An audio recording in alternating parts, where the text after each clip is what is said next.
मित्रांनो, ही गोष्ट आहे का तुम्हाला नक्की आवडेल। एकदा एक श्रीमंत व्यक्ती होता।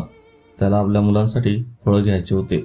शोधता शोधता तो एका मार्केटमध्ये गेला आणि एका फळाच्या दुकानात थांबला। तिथे त्याने विचारले की मला केळ आणि सेब घ्यायचे आहे, काय भाव आहे?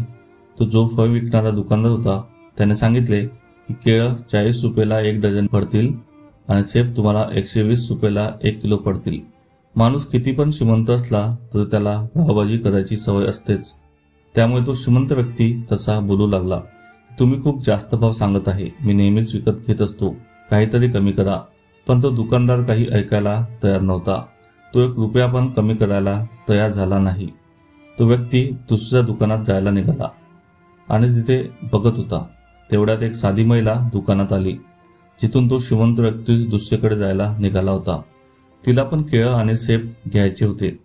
तिने केळाचा आणि सेबचा भाव विचारला।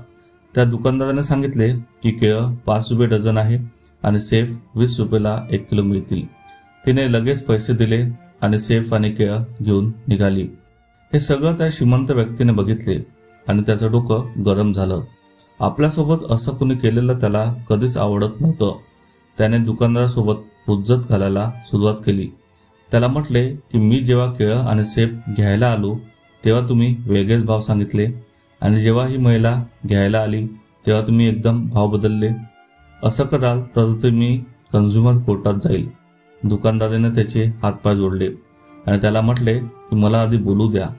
नंतर त्या दुकानदाराने सांगायला सुरुवात केली की ती जी महिला आहे तिचा पती काही दिवसा अगोदर अपघातात मरण पावला। तिला 2 मुले आहेत।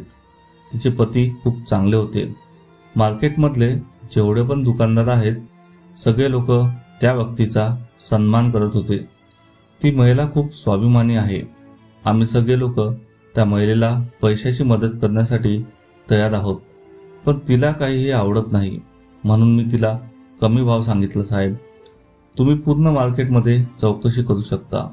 तो श्रीमंत व्यक्ती स्तब्ध झाला। त्याला काय बोलावे काही सुचले नाही। त्याने 1 डझन केळ आणि 1 किलो सेब त्याच दुकानदारापासून घेतले।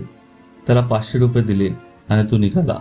दुकानदाराने पैसे परत करण्याचा प्रयत्न केला तर त्याने नकार दिला।